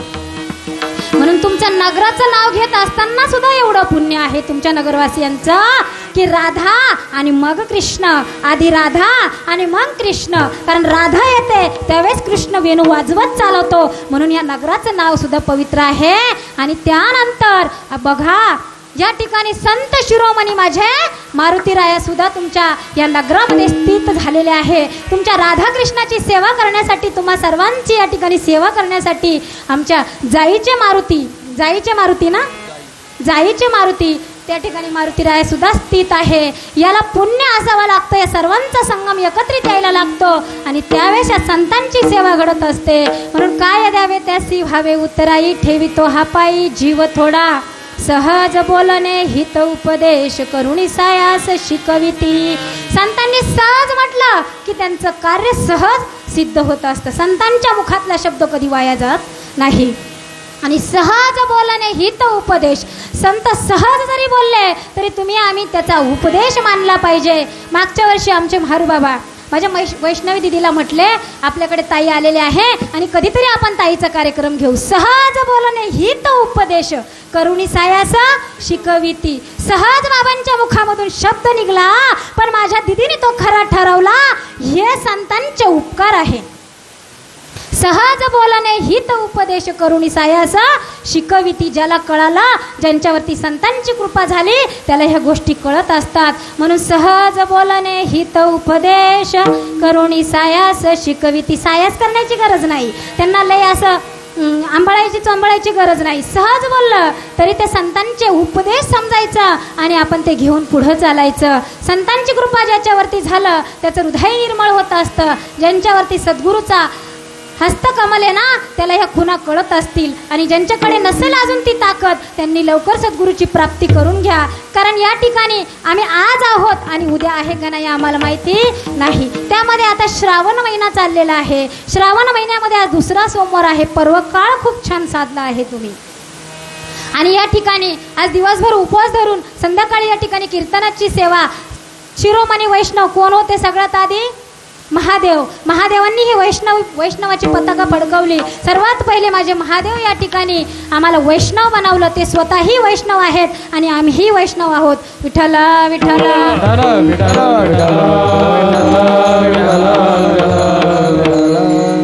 म्हणून सहज बोलणे हित उपदेश, करुणी सायास शिकविती. एकदा काय झालं, रामायणामधला प्रसंग आहे, युद्धाचा प्रसंग आहे. आणि युद्धाचा प्रसंग असला त्या ठिकाणी युद्धाचा प्रसंग आहे. सर्वजण त्या ठिकाणी ज्याची त्याची तयारी करत होते. आणि त्या ठिकाणी आता आज युद्धासाठी कोण येणार होते? कुंभकर्ण येणार होते. आणि सर्व वानरसेना. आता हा कुंभकर्ण काही छोटा होता का? फार मोठा असलेला हा विशाल राक्षस कुंभकर्ण. आणि माझे वानर छोटे छोटे छोटे छोटे. प्रभू रामाचं नाव घ्यायचं, जय श्रीराम जय श्रीराम असं भगवंताचं नामस्मरण करून युद्ध करू लागले. युद्ध सुरू झालं आणि त्या ठिकाणी हा कुंभकर्ण आला. आल्यानंतर काही वानर तर पायाने चिरडू लागला. काही वानर असा उचलायचा, तोंडात टाकायचा, उचलायचा, तोंडात टाकायचा, उचलायचा, तोंडात टाकायचा. बरेच वानर पोटामध्ये गेले. पण त्यामधलं एक हुशार वानर होतं. त्या वानराचं नाव होतं गंधमादन. जेवढ्या फुलांच्या जाती असतील ना, तेवढ्या फुलांच्या जाती असतील ना तेवढा सुगंध त्या वानरातून येत होता. म्हणून त्याच्या आईने त्याचं नाव ठेवलं गंधमादन. फार हुशार होता, प्रभू रामाचा भक्त होता. आणि ऐका, सगळेजण पोटात गेले. आता सगळ्यांना वाटलं कुंभकर्णाच्या पोटात आल्यानंतर आम्ही बाहेर निघू शकत नाही. पण हा गंधमादन हुशार होता, प्रभूचा भक्त होता. आतमध्ये गेल्यानंतर म्हणे शांत व्हा, शांत व्हा, अजून आपण जिवंत आहोत, बाहेर जाण्याचा मार्ग शोधू. आणि शोधू लागला इकडे तिकडे इकडे तिकडे पोटामधून. एका साईडला उजेड दिसला, कानाच्या बाजूने उजेड दिसला. तसा त्या हाडं असतील त्या हाडांवरती चढून चढून चढून गंधमादन वरती आले आणि सांगितलं आपल्याला रस्ता सापडला. एका एका एका एका एका एका सगळ्या वानरांना वरती काढलं. सगळे वानर कानावाटे बाहेर काढले. पण कुंभकर्णाच्या लक्षात आलं की हा ज्या आरती सगळे वानर बाहेर काढतोय यांचा मेढंग्या आतच असेल. जो सगळ्यांना बाहेर काढतो या अर्थी आतमध्ये कोणीतरी हुशार वानर असल. म्हणून त्याने काय केलं, सगळे वानर बाहेर जाऊ दिले. आणि आता वेळ होती गंधमादनाची, अशी कानाला चाळणी लावली. चाळणी लावल्यानंतर तो गंधमादन कुंभकर्णाच्या हातावरती आला. आणि आल्यानंतर विचारलं, का रे सगळ्यांना बाहेर काढलं, एवढं डोकं तुझ्याकडून कुठून आलं? सांगितलं माझ्याकडे डोकं वगैरे काही नाही, मी भक्त आहे, मी प्रभू रामाचं नाव घेतो, मी वैष्णव आहे, मी साधू आहे आणि मी रामाचा भक्त आहे. हे माझ्या भगवंताने माझ्यावरती कृपा केली म्हणून मी यांना सर्वांना बाहेर काढलं. बरं म्हणे, का रे म्हणे तुझं नाव काय? ते वानर खूप हुशार होतं, मरणाला घाबरणारं नव्हतं. आणि एक काम कर, तू ना थोडं नाकाजवळ घे म्हणे मला. असं नाकाजवळ घेतलं, इतका सुंदर सुगंध येऊ लागला. जेवढ्या फुलांच्या प्रजाती होत्या ना तेवढ्या फुलांच्या प्रजातीचा सुगंध या गंधमादनातून येत होता. मग म्हणे, का रे तू एवढा सुगंध छान तुझ्यामधून येतोय, तुझं नाव काय? त्यावेळेस सांगितलं माझं नाव गंधमादन आहे. म्हणे, का तुझं नाव गंधमादन ठेवलं? अरे नाकाजवळ घेतलं तरी तुला कळलं नाही का? सगळ्या फुलांचा सुगंध माझ्यामधून येतो म्हणून माझं नाव गंधमादन आहे.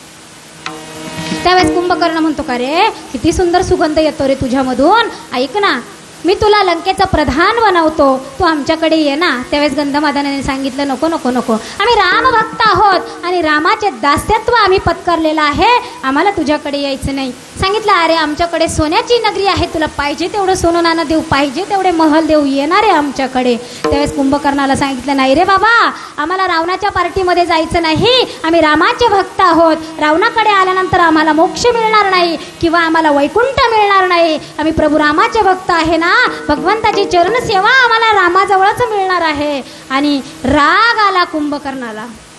हातावरचा गंधमादन चरा चरा असा धरला आणि चिरडला. जसा चिरडला तशा रक्ताच्या चिळकांड्या उडू लागल्या आणि त्याचे तुकडे तुकडे झाले आणि असे खाली फेकून दिले. पण ऐका ना, त्या गंधमादनाचे ज्यावेळेस तुकडे फेकले ना त्यावेळेस त्या तुकड्यांमधून सुद्धा आवाज येत होता, श्रीराम श्रीराम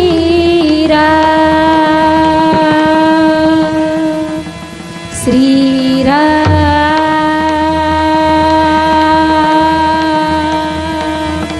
असा ध्वनी त्या तुकड्यांमधून यायचा. युद्ध संपलं. आज गंधमादन मृत्यू पावला ना. ऐका, गंधमादन मृत्यू पावला ना. आज कुणीही त्या दिवशी एकाही वानराने जेवण केलं नाही. हो, वानर असून सुद्धा त्यांना कळत होतं की आपल्यामधला एक भक्त आज आपल्याला सोडून गेला. कुणीही जेवण केलं नाही, सगळेजण झोपले. पण ऐका, संध्याकाळ झाली. माझ्या देवाचं त्या दिवशी कुठेही चित्त लागाना, माझ्या रामाचं चित्त लागाना. आणि प्रभू रामचंद्र झोपायचे आणि झोपल्यानंतर झोपले की डुकला लागायचा टाईम आणि माझ्या देवाच्या कानावरती शब्द यावे, श्रीराम हे राम श्रीराम.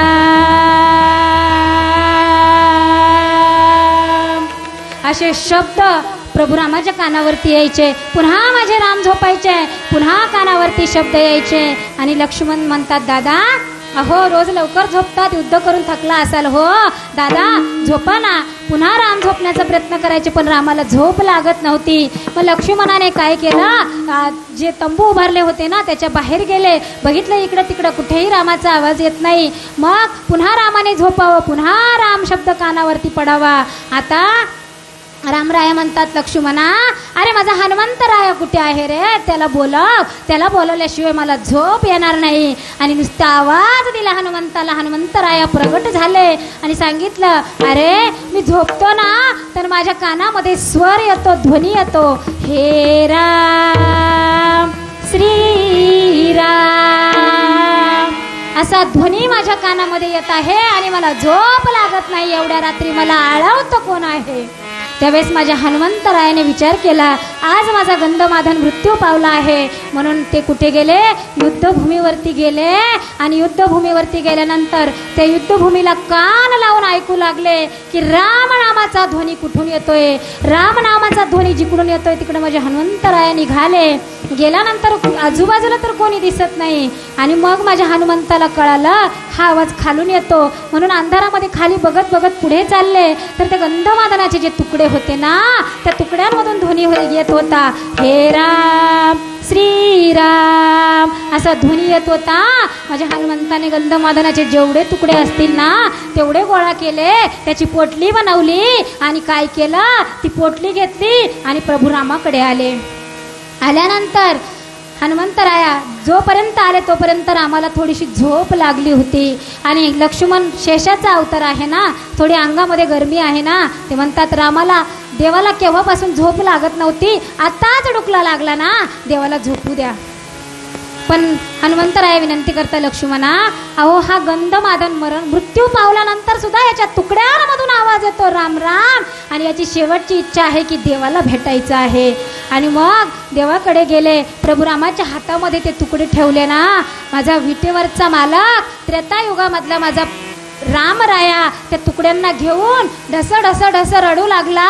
अश्रूंनी त्या गंधमादनाला आंघोळ घातली आणि विचारलं, का रे गंधमादना, अरे तुझे एवढे तुकडे झाले, तुला मरण पाहून दुपारी तू मरण पावला, अर्धी रात्र झाली तरी तू जागा आहे. त्यावेळेस त्या गंधमादनाच्या मुखामधून शब्द बाहेर पडले आणि गंधमादन सांगताय, देवा अहो तुमचं दर्शन घेतल्याशिवाय मी कसा मरणार होतो, तुमच्या चरणाचं दर्शन घेतल्याशिवाय मी जाणार नव्हतो.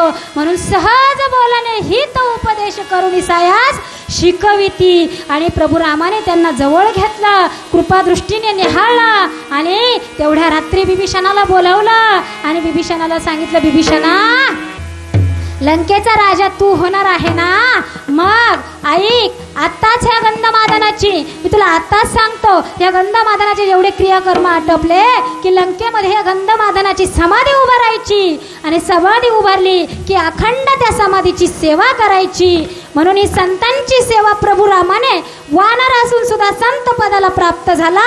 आजही लंकेमध्ये गंधमादनाची समाधी आहे. विठ्ठला विठ्ठला.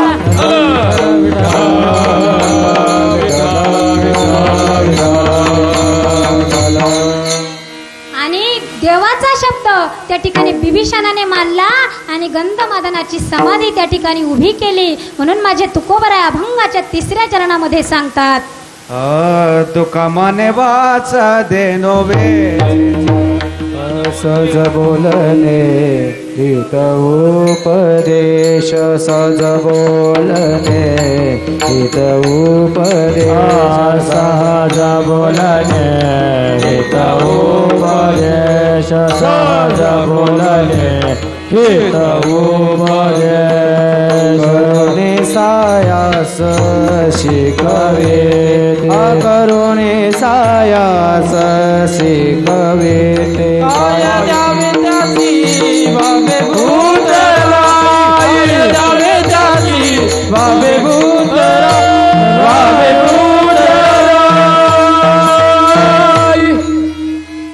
काय द्यावे त्यासी व्हावे उतराई, सहज बोलणे हित उपदेश, करुणी सायास शिकविती. संतांना सायास करण्याची गरज नाही, आंजरण्या गोंजरण्याची गरज नाही.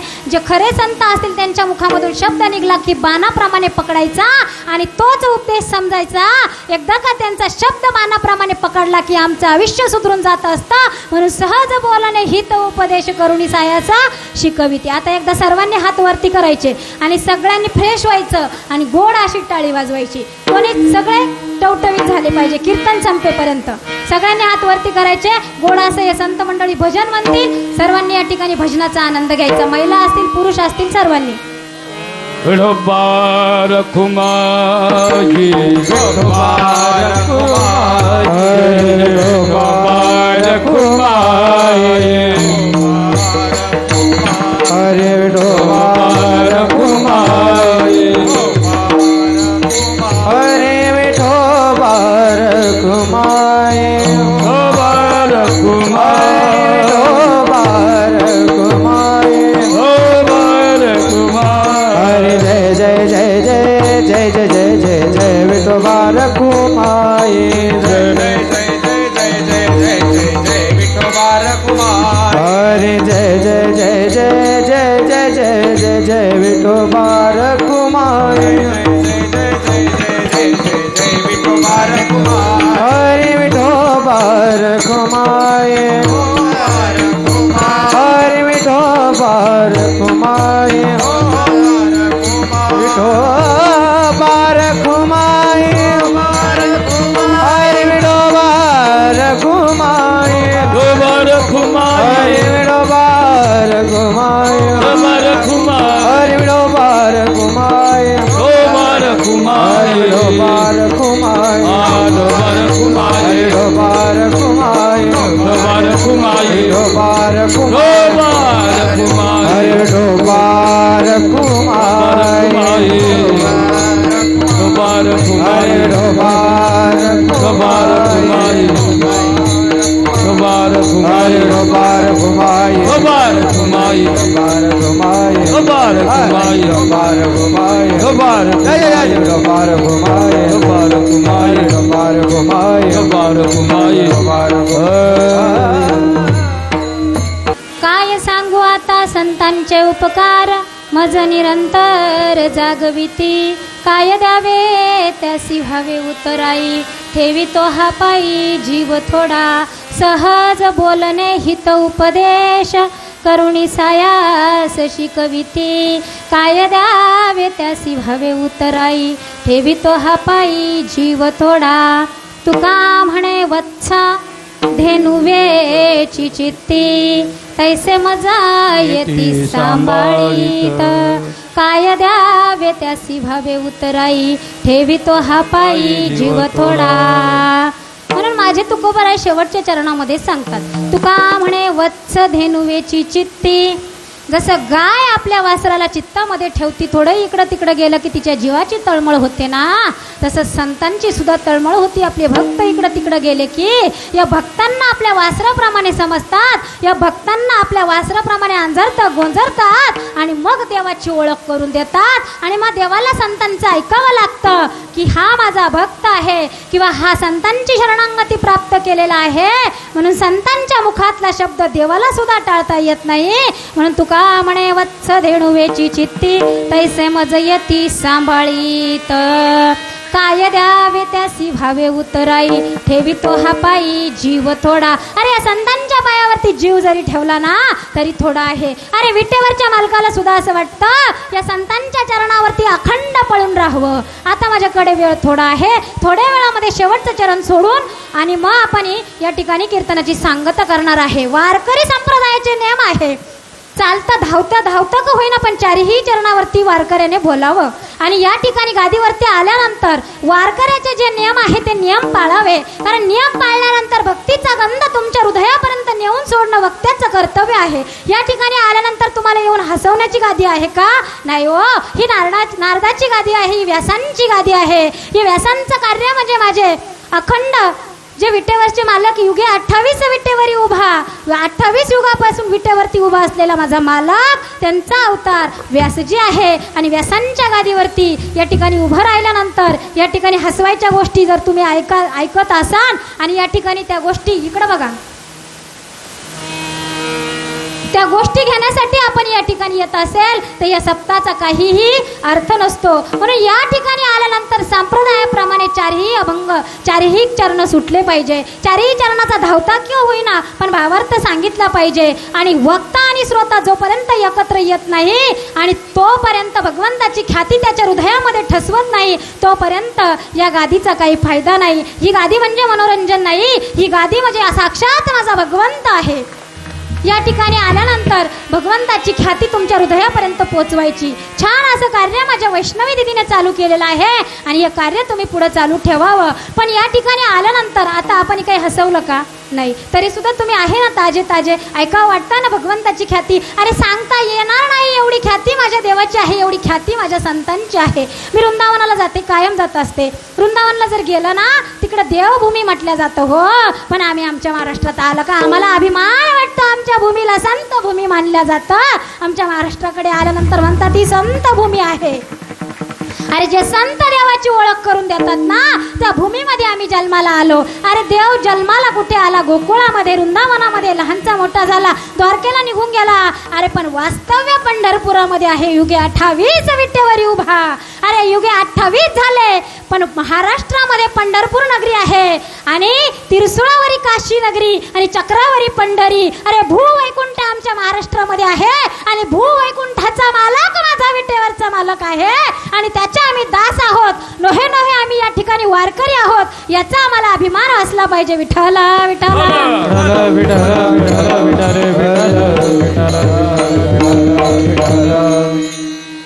म्हणून तुका म्हणे वत्स देणुवेची चित्ती तैसे मज येती सांभाळी. तर काय द्यावे त्यासी भावे उतराई ठेवी तो हा पायी जीव थोडा.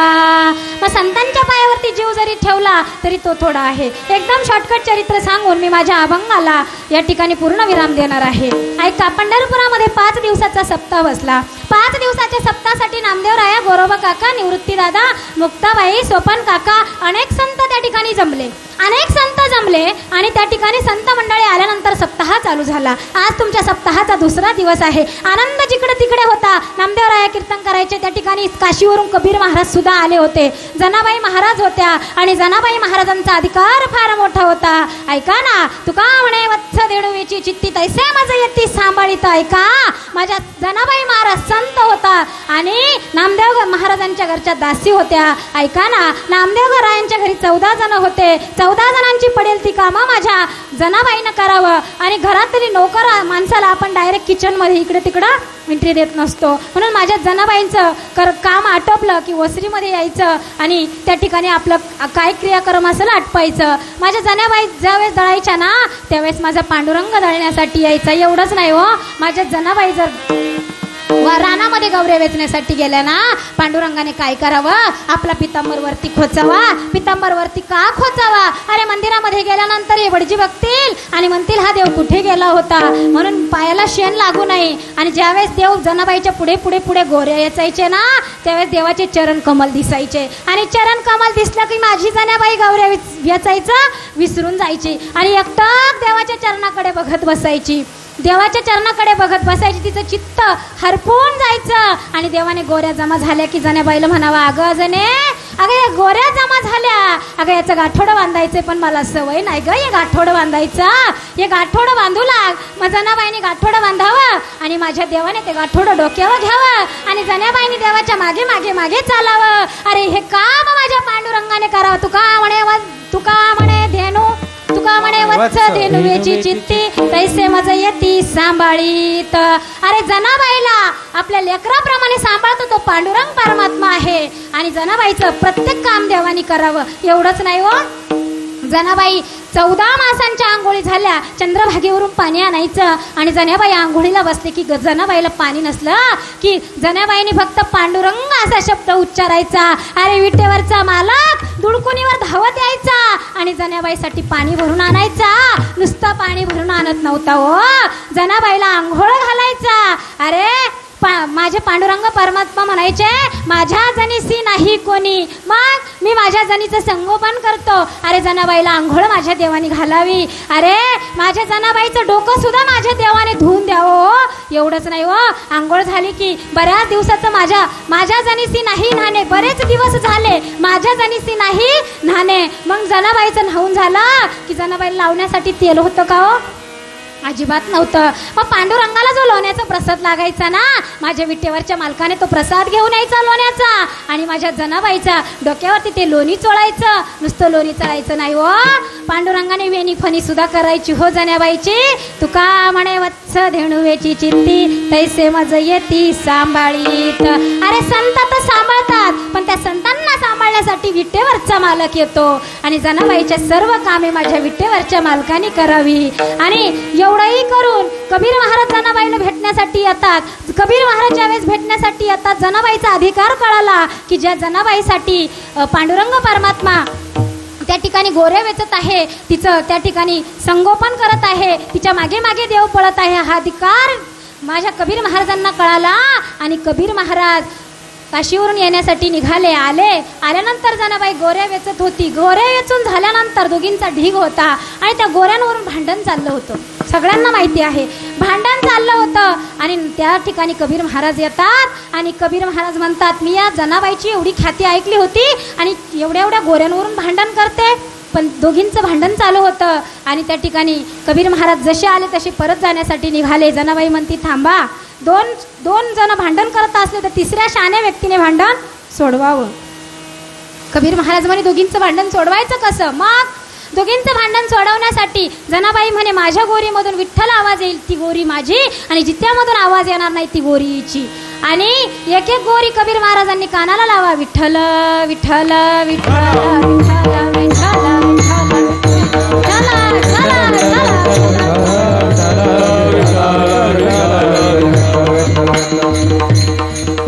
असा ध्वनी त्याच्यातून यायला लागला.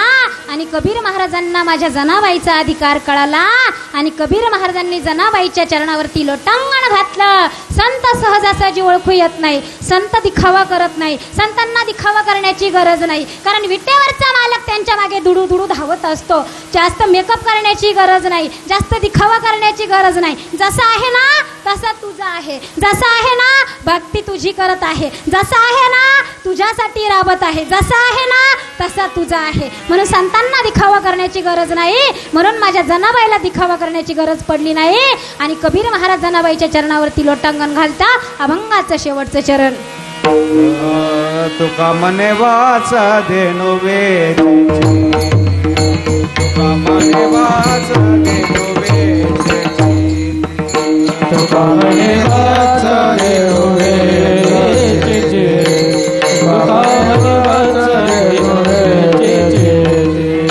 कैसे माझं येते सांभाळीत, कैसे माझं येते सांभाळीत, सांभाळीत काय द्यावे त्या सेवावे ओतराई, काय द्यावे त्या सेवावे ओतराई. तैसे माझं येते सांभाळीत, तैसे माझं येते सांभाळीत, काय द्यावे त्या सेवावे ओतराई, काय द्यावे त्या सेवावे ओतराई. देवी तो हा पाय देव थोडा, देवी तो हा पाय देव थोडा, देव थोडा काय द्यावे त्या सेवावे ओतराई, काय द्यावे त्या सेवावे ओतराई. देवी तो हा पाय जीव थोडा, देवी तो हा पाय जीव थोडा, जीव थोडा काय द्यावे त्या जीवावे ओतराई, काय द्यावे त्या जीवावे ओतराई. म्हणून काय द्यावे त्यासी व्हावे उतराई, ठेवितो हा पायी जीव थोडा. आपण त्या महारूबाबांच्या चरणावरती जीव जरी ठेवला तरी तो थोडा आहे, कारण त्यांनी उपकार आपल्यावरती एवढे मोठे केलेले आहे. म्हणून या ठिकाणी तुम्ही मला या ठिकाणी आमंत्रित केलं. माझा एवढा मोठा अधिकार नाही हो की यावं आणि तुमच्या समोर माझ्या विटेवरच्या मालकाची कीर्ती सांगावी, पण विटेवरच्या मालकाचा आशीर्वाद माझ्या मस्तकावरती आहे, माझ्या सद्गुरूंची कृपा माझ्या मस्तकावरती आहे, तुम्हा मायबापांचे आशीर्वाद माझ्यावरती आहे.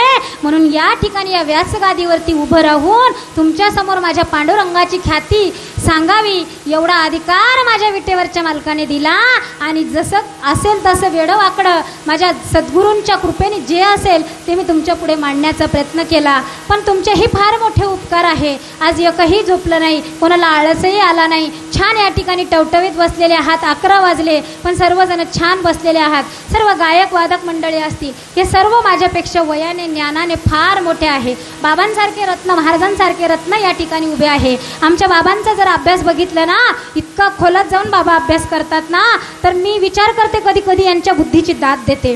कधी कधी बाबा जे येत नसेल ना, फक्त बाबांना फोन करायचा, बाबांनी त्या प्रश्नाचं उत्तर द्यावं. एवढा गोड बाबांचा अभ्यास आहे आणि तेही या ठिकाणी कीर्तनासाठी उपस्थित राहिले, म्हणून बाबांचे खूप आभार आहे. त्यानंतर या आमचे सर्व संत मंडळी आहे, आमचे महाराज आहे. महाराजांचा आणि माझा जास्त परिचय नव्हता. त्यांच्या सासूरवाडीला उसवडला माझा कार्यक्रम होता. महाराजांनी ग्रुपवरून नंबर काढला आणि मला कॉल केला, ताई माझ्या सासूरवाडीला तुमचा कार्यक्रम आहे. म्हटलं हो हो, तिकडे कार्यक्रम आहे. महाराजांना म्हटलं तुम्ही याल का? महाराज म्हणे नाही, मला काही काम आहे त्यामुळे मी येऊ शकत नाही. पण बघा, माझ्या विटेवरच्या मालकाने त्यांच्याच नगरामध्ये माझी सेवा आणि त्यांनाही त्या ठिकाणी उपस्थित करून घेतलं. त्यानंतर आमच्या अर्चनाताई असतील, आमच्या सोनवणे ताई, सोनवणे भाऊ, आमची वैष्णवी दिदी, वैष्णवी दिदीच्या आईसाहेब, त्यानंतर सर्व संत मंडळी या ठिकाणी सर्व थोर मोठे आहेत. आमचे पखवादे दादा, तेही खूप गोड, त्यांचा हात चालतो. सर्वच आहे. सर्वांचे फार मोठे उपकार आहे आणि तुमच्या उपकारावरती मी या ठिकाणी गादीवरती उभे आहे. माझ्या मुखामधून बोलता बोलता जे काही अपशब्द निघले असतील ते माझ्या बुद्धीचा दोष, पण जे काही चांगलं तुमच्यापर्यंत येऊन पोहोचलं असतील ना, ते माझ्या सद्गुरूंचे माझ्यावरती झालेले उपकार आहे. आणि माझ्या सद्गुरूंनी जशी माझ्यावरती कृपा केली, जसं माझ्या मस्तकावरती हात ठेवला, ज्यावेळेस सद्गुरूचा हात आपल्या मस्तकावरती येतो ना, तर रेड्यामुखी वेद बोलविला. माऊलीने रेड्याच्या मस्तकावरती हात ठेवला तर वेद बोलू लागले. तर तुम्ही आम्ही तर माणसं आहोत. सद्गुरूची कृपा झाली की वेडही बोलू लागतं, रेडाही बोलू लागतो, निर्जीव भिंतही चालू लागती. म्हणून या ठिकाणी सद्गुरूंच्या कृपेने जे काही चांगलं असेल ते माझ्या सद्गुरूंचे आशीर्वाद आहे. आणि माझ्या वाणीतून जे काही अपशब्द निघले असतील ते माझ्या वाणीचा दोष. आणि या ठिकाणी सर्वांनी गोड अशी साथ दिली. माझ्या दिदीच्या कार्याला सलाम आहे आणि सर्वांना या ठिकाणी वंदन करून माझ्या सेवेला पूर्णविराम देते. ज्ञानेश्वर माऊली ज्ञानराज